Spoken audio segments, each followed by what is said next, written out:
Hello আসসালামু আলাইকুম। কেমন আছেন সবাই? চলে আসলাম আবার রকমারি পাকের ঘর থেকে আমার চ্যানেল। আমি রেহানা পারভিন।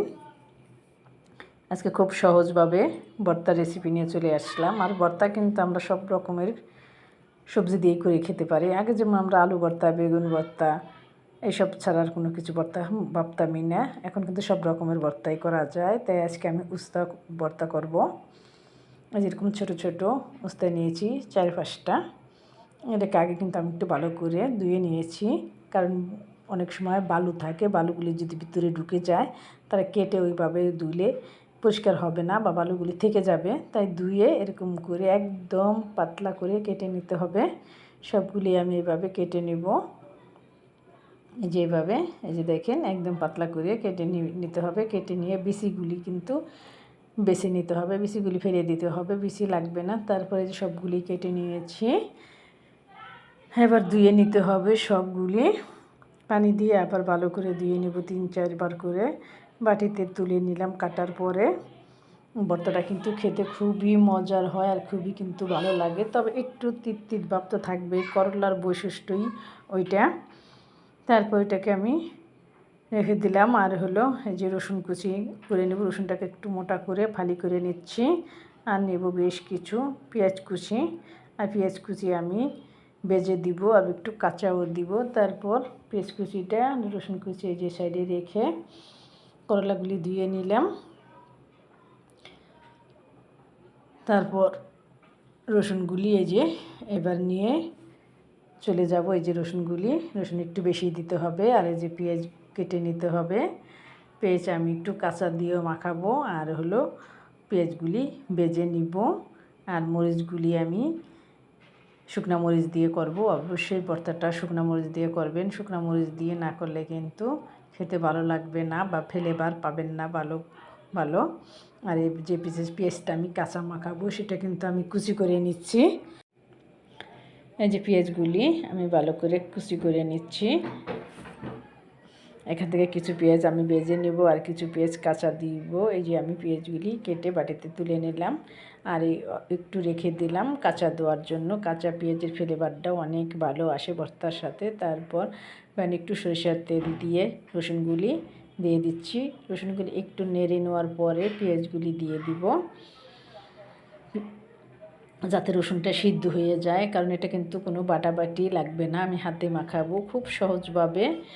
বাটাবাটি ঝামেলা ছাড়াই কিন্তু এখন অনেক রকমের ভর্তা করা যায়। আমরা কিন্তু বাটাবাটি ঝামেলার জন্য ভর্তা খেতে চাই না, কিন্তু ভর্তা কিন্তু সবাই পছন্দ করি। কিন্তু বাটার ঝামেলার জন্য বা এখন আমরা এত ব্যস্ত থাকি কোনো সময় পাই না, সেই জন্য খুব সহজভাবে ভর্তা রেসিপিটা নিয়ে চলে আসলাম। আপনাদের বাটাবাটি ঝামেলা করা লাগবে না। তারপর রসুনের সাথে পেঁয়াজগুলি দিয়ে দিলাম। পেঁয়াজগুলি একটু ছোটো করে কাটা পেঁয়াজগুলি দিয়ে আবার সরিষার তেল দিয়ে দিচ্ছি, দিয়ে একটু ভেজে নেব যাতে রসুনগুলি সিদ্ধ হয়ে যায়।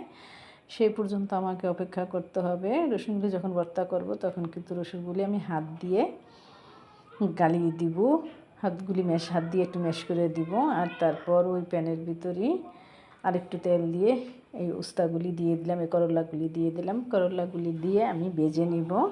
আর দেখেন এটা কিন্তু একদম পাতলা করা কাটা, আর বিচিগুলি কিন্তু ফেলে দিয়েছি। তারপর সামান্য একটু লবণ দিয়ে দিলাম। লবণ দিয়ে এটাকে আমি একটু ভেজে নিব। আশা করি রেসিপিটি আপনাদের ভালো লাগবে যারা ভর্তা পছন্দ করেন। আর এই করলা কিন্তু আমাদের শরীরের জন্য খুবই উপকারী। ডায়াবেটিস, প্রেশার এগুলোও অনেক কন্ট্রোলে থাকে, সবার জন্য এটা ভালো। আর ভর্তা দিয়ে আপনি পানি ভাতের সাথেও খেতে পারবেন, গরম গরম ভাতের সাথে খেয়ে দেখবেন কতটা মজার হয়। তবে একটু সরিষার তেল বেশি করে দিবেন, ভাজার সময় একটু তেল দিবেন, আর যখন হাতে আবার মাখাবেন তখন একটু বেশি করে সরিষার তেল দিবেন। আর লবণটা তখন চেক করে নেবেন। আশা করি আপনাদের ভালো লাগবে।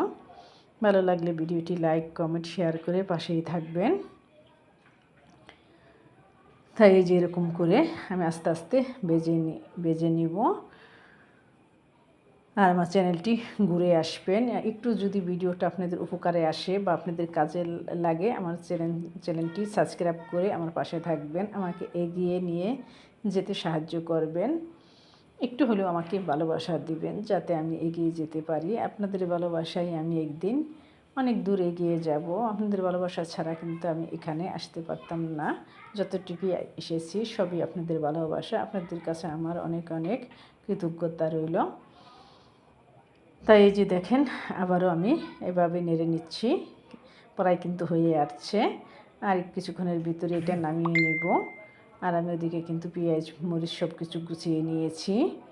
এই যে দেখেন একদম কিন্তু অল্প হয়ে গিয়েছে। এটা কিন্তু একদম একটু ভাজা ভাজাও হয়ে গিয়েছে আর সিদ্ধও কিন্তু হয়ে গিয়েছে। আর করলা তো আমরা এমনি কিন্তু কাঁচাও খাওয়া যায়, কাঁচা ভর্তাও কিন্তু করে খাইতে পারেন। আর কাঁচা আমরা ডায়াবেটিসের জন্য কিন্তু করলার জুস আমরা বানিয়ে খেয়ে থাকি সকালবেলা বাসি পেটে, যে ওটাও কিন্তু আমাদের অনেক উপকারে আসে, ডায়াবেটিস অনেক নিয়ন্ত্রণ করে। এই যে দেখেন তারপর আবার একটু নেড়ে চেড়ে নিচ্ছি। দেখেন মাশাআল্লাহ কালার কিন্তু খুবই ভালো আছে আর একদম কিন্তু ভাজা ভাজা হয়ে গিয়েছে, কমেও গিয়েছে। এখন আমি নামিয়ে নিব, আর ভাজতে হবে না। যখন দেখবেন যে একটু ভাজা ভাজা হয়ে গিয়েছে বা একদম অল্প হয়ে গিয়েছে, সিদ্ধ হয়ে গেছে করলাটা, তখন নামিয়ে নেবেন। নামিয়ে নিয়ে পেঁয়াজ মরিচ দিয়ে আর ভাজা পেঁয়াজটা দিয়ে একটু বেশি সরিষার তেল দিয়ে আর হলো শুকনা মরিচ দিয়ে ভর্তা করে নেবেন। এই যে দেখেন আমি চলে আসলাম, এই যে কাঁচা পেঁয়াজটাও দিয়ে দিচ্ছি আর ওদিকে ভাজা পেঁয়াজটা রসুনটাও আছে। তাই কাঁচা পেঁয়াজটার সাথে সামান্য একটু লবণ দেবো। আমি একটু চেক করে নিয়েছি, আমার কাছে মনে হলো আরেকটু লবণ লাগবে, তাই পেঁয়াজের সাথে আরেকটু লবণ দিয়ে আমি পেঁয়াজটা একটু হাত দিয়ে এইভাবে কষলিয়ে নিব যাতে পেঁয়াজটা একটু নরম হয়ে যায়। এই যেভাবে তারপর এই পেঁয়াজ ভাজা পেঁয়াজের সাথে যে রসুনগুলি আছে রসুনগুলি আমি একটু হাত দিয়ে আদা ভাঙ্গার মতন করে নিব, যাতে একটু ভাঙ্গা হয় আবার একটু একটু একটু থাকে, যেমন কামড়ে লাগে তখন রসুনের ফ্লেভার পাবেন, খুব মজা হয় লাগে এটা খেতে। তারপরে যেভাবে আমি সব একসাথে এই যে মাখিয়ে নিব, কাঁচা পেঁয়াজটা এর সাথে একসাথে দিয়ে দিব। এই যে দেখেন আমার রসুনগুলি হয়ে গিয়েছে। তারপর আমি 1 চা চামচ এর বেশি শুকনো মরিচ দিয়ে দিলাম। এটাকে আমি আগে থেকে চিলি ফ্লেক্স করে রেখেছিলাম, সবসময় করে রাখি, কারণ যখন তখন দেখা যায় একটু ভর্তা করলে আবার শুকনো মরিচ ভেজে নিতে হয়, এটা একটু ঝামেলা মনে হয়। সেই জন্য এভাবে করে রাখলে কিন্তু আমাদের ভর্তা খেতে অনেক সহজ হয় আর ঝামেলাও থাকে না। তারপরে যেভাবে দেখেন এই যে মাখিয়ে নিয়েছি, এটা দিয়েও কিন্তু আপনি 1 প্লেট ভাত খেয়ে ফেলতে পারবেন ইনশাল্লাহ।